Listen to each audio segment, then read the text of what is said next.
जयपुर की महत्वाकांक्षी द्रव्यवती नदी कायाकल्प परियोजना शहर के लोगों के लिए जी का जंजाल बन गई है। नदी के दोनों तरफ दूर दूर तक बसे लोग प्रदूषित वातावरण में जीने को मजबूर हैं। हालांकि जिम्मेदार एजेंसी जेडीए ने समस्या के समाधान के लिए कवायद शुरू कर दी। आखिर समस्या क्या है, कारण क्या है और जेडीए ने क्या कदम उठाया, जानने के लिए देखिए ये खास रिपोर्ट।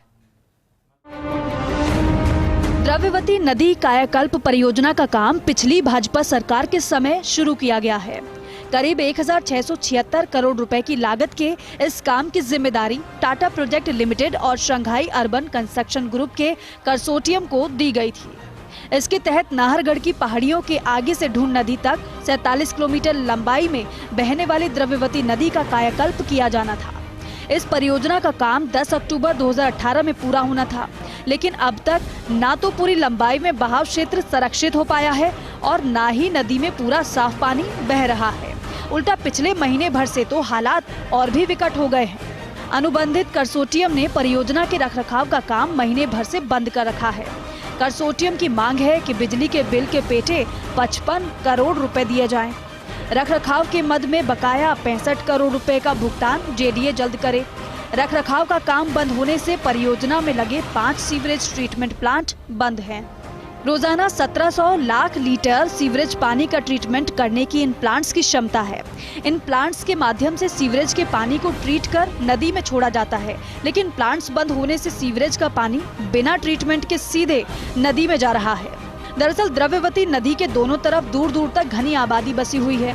नदी में पहले भी कई स्थानों पर खुले नालों और अन्य स्थानों से सीवरेज का पानी सीधे आ रहा था, लेकिन सीवरेज ट्रीटमेंट प्लांट्स बंद होने के कारण स्थिति बहुत ज्यादा विकट हो गई है। अब नदी में पूरी तरह सीवर का पानी ही बह रहा है। इसके चलते आसपास रहने वाले लोग दुर्गंध भरे वातावरण में जीने को मजबूर है। वहीं द्रव्यवती नदी की अब नियमित सफाई भी नहीं हो रही है। जगह जगह कचरे के ढेर लगे हैं और नदी पूरी तरह गंदे नाले में तब्दील हो गई है।